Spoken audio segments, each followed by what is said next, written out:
Have you ever felt stuck, hopeless, or overwhelmed by a problem? You pray. You raise your hands in the stillness of the night, asking Allah for relief, for clarity, for an opening.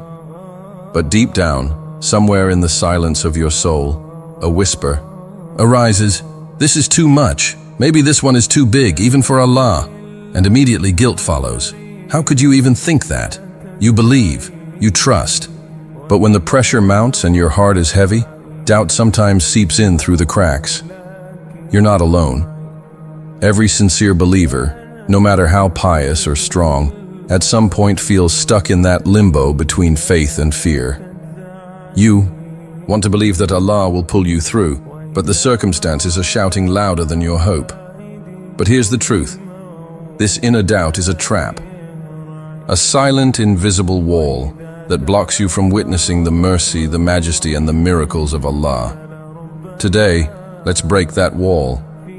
Let's explore why trusting Allah without hesitation, without conditions, and without fear unleashes blessings, far beyond what your limited mind can imagine. Let's relearn what it means to believe, not just in theory, but in the deepest parts of our soul, so that when the storm rages, your heart stands firm like a mountain. Allah knows what you don't. Life rarely goes according to your script. A job you worked hard for slips away.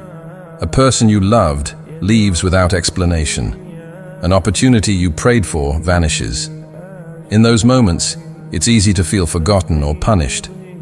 But what if that detour was the road to something better? Allah is Al-Alim, the all-knowing. He sees the full picture of your life, past, present, and future, while you only glimpse a single puzzle piece. That job you didn't get, maybe it would have drained you mentally and spiritually. That relationship that ended, it might have distracted you from your purpose or broken your spirit down the road. Allah tells us in Surah Al-Baqarah 2:16, "But perhaps you hate a thing and it is good for you, and perhaps you love a thing and it is bad for you, and Allah knows, while you know not." This is not just a verse to memorize, it's a lens to see your life through. Your setbacks are often setups for divine redirection. It's not rejection, it's protection. Trust isn't about ease, it's about surrender. When you trust someone, you're saying, "I believe you have my best interest at heart." Trusting Allah isn't a guarantee of ease. It's not a promise that everything will be painless.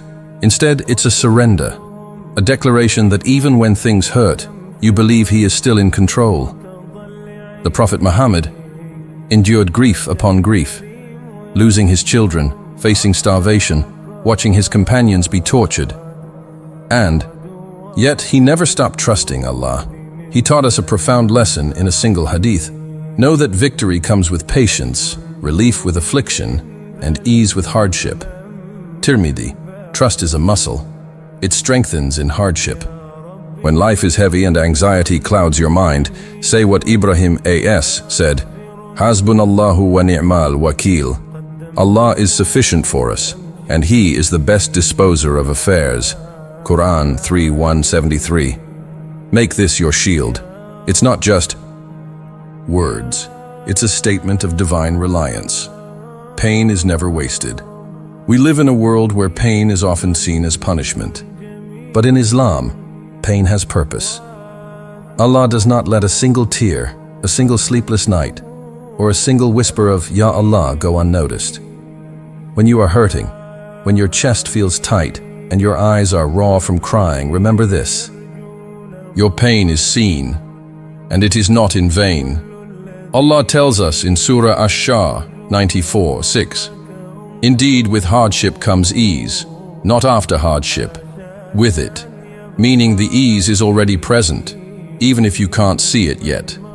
Consider the story of Yusuf, betrayed by his brothers, thrown into a well, sold as a slave, and imprisoned unjustly. Yet, all these painful events were part of a divine plan that eventually led him to become a ruler, to save an entire nation, and to reunite with his family. Your pain might just be the soil in which Allah is planting something extraordinary. Don't judge the story by the chapter you're currently in. The power of dua, how to call upon Allah. Effectively, dua is your direct access to the King of Kings. No appointment needed, no middleman. But the way we make dua matters. Often we ask Allah with hesitance, if you can, maybe, please. But Allah wants you to ask with certainty. The Prophet said, call upon Allah while being certain of being answered. Tirmidhi. There are optimal moments when dua is more likely to be accepted in the last third of the night, during sujud, between the adhan and iqamah, on Fridays. Structure your dua with sincerity and clarity. Praise Allah first. Recognize who you're speaking to. Send blessings on the Prophet. This honors him and earns you reward. Ask with belief. Don't say, if you can. Say, Ya Allah, I know you are able. Be specific. Tell Allah what you want in detail. Your Lord loves it when you ask. Every dua you make is either answered, stored for the future, or used to protect you from harm. None go to waste. Allah's surprises are coming.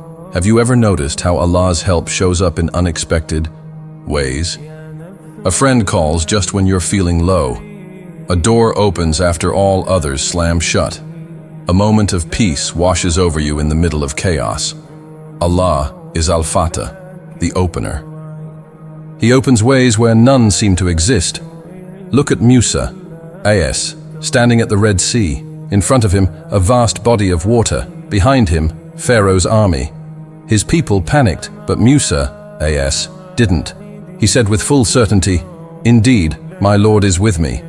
He will guide me. Quran 26:62. And then the sea split.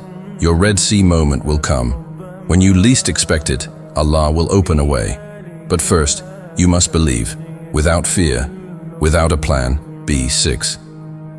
Break the limits in your mind. Here's the irony. We say, Allah can do anything, but our hearts still panic over bills, heartbreak, delays, and problems. Why?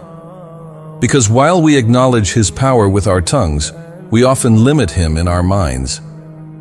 Let this sink in.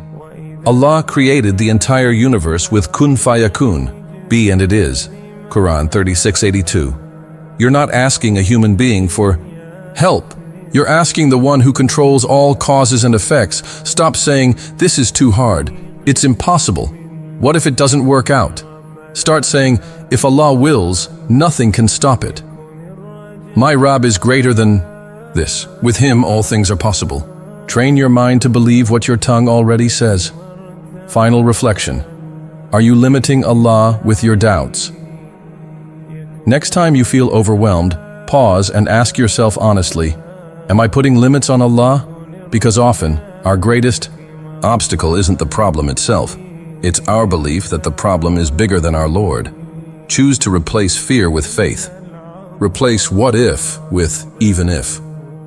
Even if it takes time, even if you can't see a way, even if it hurts, Allah's plan is always better than yours. This message stirred something in your heart.